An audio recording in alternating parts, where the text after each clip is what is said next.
Hi, you've arrived at the Convergence Corner, a podcast series from Print and Promo Marketing and ASI Media, where we speak to distributors who bring together print and promotional products in their business. I'm Brendan Menepes, Content Director of Print and Promo Marketing. And I'm Chris Rubo, Executive Editor of News and Content Strategy for ASI Media. And today joining us on the show is Enrique Perez. Enrique is the president and founder of Hitex Marketing Group. Enrique, thanks so much for joining us today. Before we get too far in about how you blend print and promo together, do you want to give us a little bit of background on yourself and your company? Absolutely, would love to, and thanks for the invite and getting a chance to share the story. So, Hitex Marketing started 26 years ago. Same year I got married. Business started. Actually, I have a one-bedroom condo. It was a big year. The next year, my son arrived, and my wife says, "Hey, we've got a bed, a desk, and now a crib. One of these things has to get out of here." And so, luckily, it was the desk. Moved it out to the Doral which is out by the airport in Miami, and we've been here ever since. A couple of years ago, we made it to the top 100 out of whatever 24,000 competitors in this industry, and it's just been a beautiful ride. I have tremendous passion and love for this industry and the people that are in it, and it's just been a wonderful journey. But the journey really started getting very interesting probably around 2014. I ended up joining Facilis and really opening my eyes to a lot of things and ways of doing stuff. We've always been very fortunate to get very global, large clients. And so we've been preferred vendors with many of the liquor companies, for example, for 20 some years. And as people venture forward, well, then we grow with them. Differentiators for Hitex along those years have been, number one, when I moved that desk out of that initial condominium, I moved it to a friend's office, which was in the freight forwarding business. So I learned logistics right out of the gate. So was that like a conscious move, or was that just kind of so happened your buddy was doing that? It's just amazing that things just happen for a reason, and that's what ended up cool. happening. Yeah. And it was lucky, but today, right now, logistics is one of the three legs that we stand on. Yeah, you're ahead of the game with that for sure. Yeah. Absolutely. I had studied international trade when I was in college, and so when I joined this industry, I was really more of a purchasing agent. That's what they had asked me to do, because this was before computers, so it was like faxes, and they needed somebody they could trust in the U.S. And I started buying from these factories, which were also ASI factories. One day, somebody asked me for a letter opener, and I said, "Okay, I think I can get that." And that was my introduction into promo, and then it was to the races. Yeah. I was quickly invited to go to one of the regional, so Gold Coast Promotional Product Association down here in Florida. I was looking for somebody young and Latin, and I fit the bill at the time, and so they made me a director.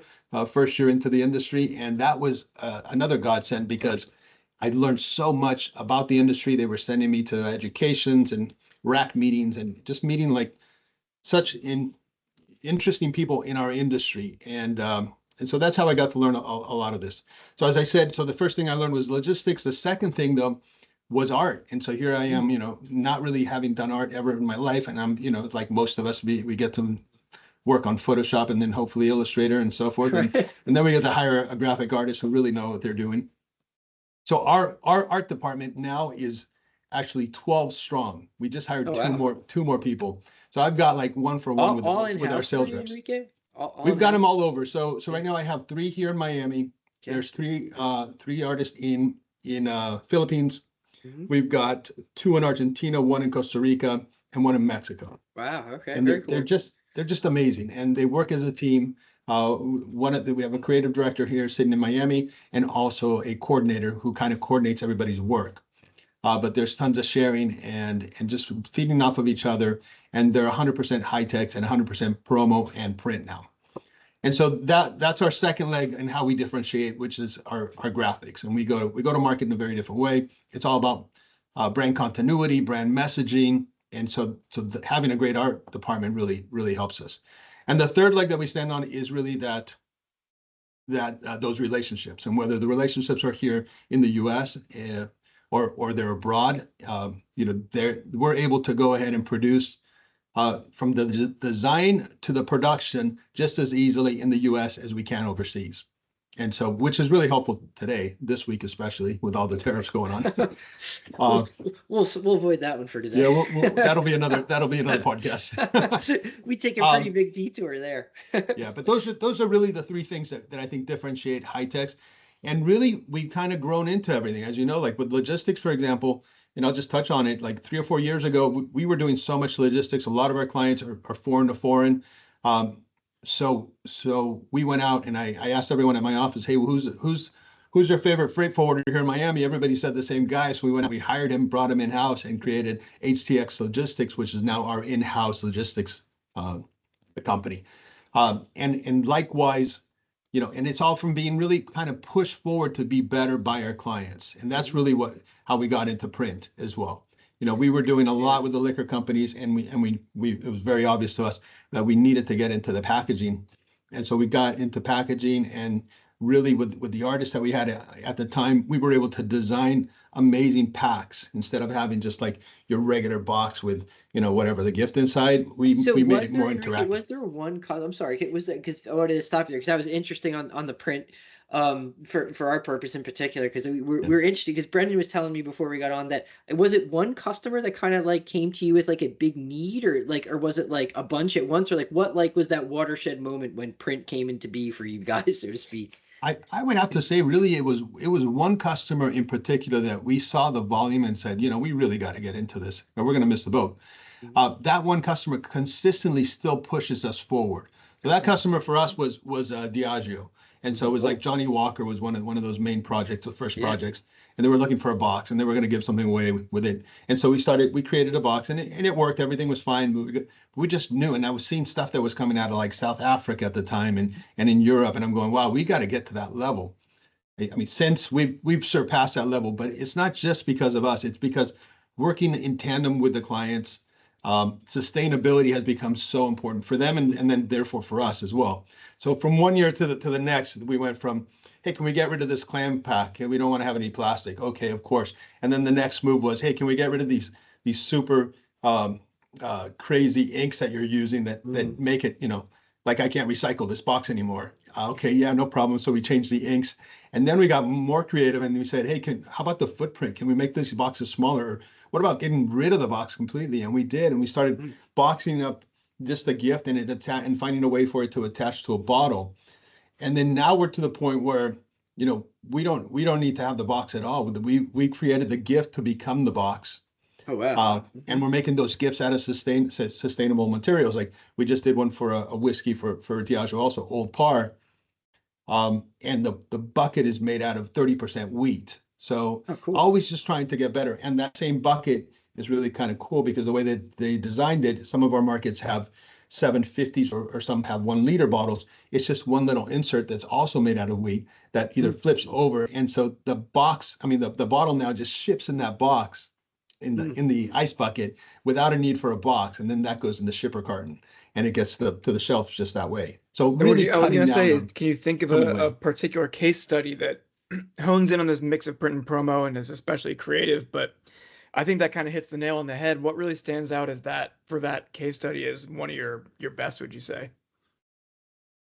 I would say, yeah, definitely. I love that case study because the only cardboard that goes in there is a very thin band that we print around it, which is going to communicate something to that given market. But that goes out to over 25 different markets in English, Spanish, and Creole. So, I mean, it's amazing, that promotion. How did you put this together? It sounds like it's a lot more than just like you said, we're going to make a box, we're going to put stuff in the box. This is, there's a whole level of creativity to this. How did you come from the idea to actual production of this? And did the customer come to you with this already envisioned, or was it a creative process? Did you come to them? How'd that work? We typically we'll know what needs to be done. We'll have some parameters in terms of spend, for example. But yeah, we have to compete for every project. So we get pretty creative. Our guys understand, are in conjunction, work in conjunction with the factory. So they know what can be done, what can't be done. And then we're also in communication with with our customers and their engineers. So, they're going to test these things so that they work for the bottle, so it's protected, so it can ship correctly. So we're really uniting everyone together in a way that we can put a project out, from beginning to end, from creative all the way to delivering at the different ports within 5 months, Wow. which most companies will take double that time.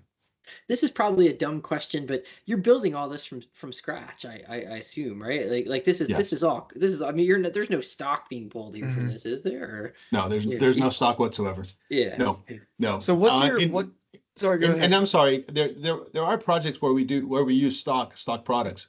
And it really depends on timing and what needs to happen. We work with some of the suppliers here, and we'll go ahead either create these special cases. We'll do them either overseas, or we can do them right down the street, which we have a great partnership with a box company local who has just as much passion as any of my guys creating these things, and just has just as much fun. And we use the guys from the industry as well. So really, it's that's what I mentioned. We're just as good if we can do it overseas, or if we need to do it domestically. And now I think we're looking at other opportunities as well in other countries. So.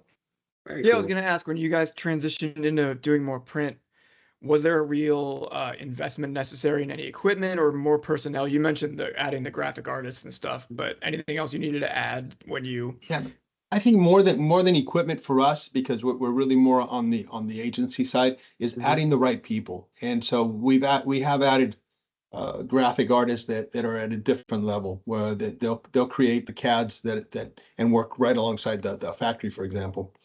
And just their vision and also they bring a lot of good beliefs into the design. So it's not just designing something cool, but like one of the artists that we have working for us actually created something for the beer industry, where remember those little plastic things that would keep all the cans together? Those were a mess in sustainability world. And so he created one that was biodegradable and actually becomes fish food. Oh, no way. Yeah. So Are we you were able able to, I'm to sorry to put you on the spot. Are you able to say who you did that for? That's kind of cool. It's actually it ended up being first for Budweiser, but then it ended up Never heard of them. Never heard of them. I know. But yeah, but that's the kind of stuff that these guys bring to the table. So in terms of investment, is having people that can work at that level and can think at that level and enjoy that level. Yeah, that's so cool. Just that level of imagination to bring that to fruition is so cool. Yeah. So back on the topic of that, the bucket case study, how do you think this blend of the print and promotional products and the eco-ness of it all, how did that really serve the customer's need and solve the problem that they had? Well, as most of these liquor companies, first of all, are getting measured by their own industry, then they measure themselves, and they put these limits that they're trying to attain in terms of sustainability. So it serves everything, like in terms, I mean, it serves savings when it comes to cardboard, for example, savings when it comes to logistics because of the transport. It works all the way around. And obviously it's good for the environment. So it checks all the boxes. Did they, as part of this, was that something that they spoke to either in their marketing or however they might have been communicating? Was that it had these sustainability components, or was that just more of a sell that you had to them on the back end, or was it both? Yeah, no. So we understand the importance and how they're being measured. So by us putting ourselves in their shoes, then we're able to come up with solutions. They don't know what's out there. I'll give you another example, and I think I had mentioned this to Brendan last week. But we had one for this was for Don Julio, which is another brand of the Diageo, and we had come up with the actual plant that they use to make the tequila ends up just agave. It just ends up being not familiar with that at all either. Yeah, we all love that. Yeah, but that just gets burnt, so it just becomes waste, and nothing happens with it. Well, we found a vendor that actually creates cardboard from this plant. Oh, and cool. Unfortunately, and it would have been awesome because can you imagine you're drinking the bottle, you've got complete sustainability, and then the actual box is part of the raw material. It's awesome. On this occasion, it's still way too expensive Okay. just because there's not that much manufacturing going on. But in the future, that's going to be an amazing solution. That's so So, cool again. yeah. Very Just to creative have that thinking. presence of mind to like bring these two pieces together. Yep. And we're always on the lookout for things that we think will work. I mean, those are on the creative side of the raw material. We also we try also to just use boxes. Like we had a promotion also where they wanted the box to be able to do something else. Well, we couldn't get the box to do anything else, so we made it into basically art. And so you leave the art, it becomes art for your bar. It's Oh, as simple as that. Like, you can always think of something. yeah. Yeah. So can you think of any real roadblocks you've run into when you're working on these types of projects? And if so, how'd you overcome them? Roadblocks. I guess sometimes as well trained as my creatives are, they're still creatives. Yeah. And so Mhm. like they don't understand like why doesn't the customer want to use this cardboard? It makes all the Right. sense in the world, Yeah. So I think that would be roadblocks, but it's not really a roadblock. I think it's just, again, it's solutions. It makes us better. It's like we were able to come up with something that looked just as good. Mhm. And it's a couple steps, on the route to becoming what we want it to become. Mhm. The same thing, when we ran out of ideas for boxes, like what is this going to become? That's a roadblock, but what is that? That enables us to go ahead and keep growing and keep thinking and creating. So I love the roadblocks, and I love it when a customer pushes us forward. Yeah, that's such a great way to look at it, and this idea that hey, when you encounter something, that doesn't have to be a negative. That can be like, all right, how do I step back and rethink about this and make it even better, or do something that maybe my competition would have never thought about because they didn't Yeah, encounter this Yeah, particular it's an roadblock. opportunity for Yeah. growth, and your yeah, competition might have tapped out, but you have that benefit of persevering through it. absolutely. And you got to look at it that way. Hey, when my wife said, "Hey, we got to move this desk out of here," anybody else would say, "No, we can fit it." No, it's a challenge. Let's move it out. Mhm. And where does it move out? It moves out to a freight forwarder of all things. It's like who would have planned that? And so one thing builds on another, and then here we are in 2025.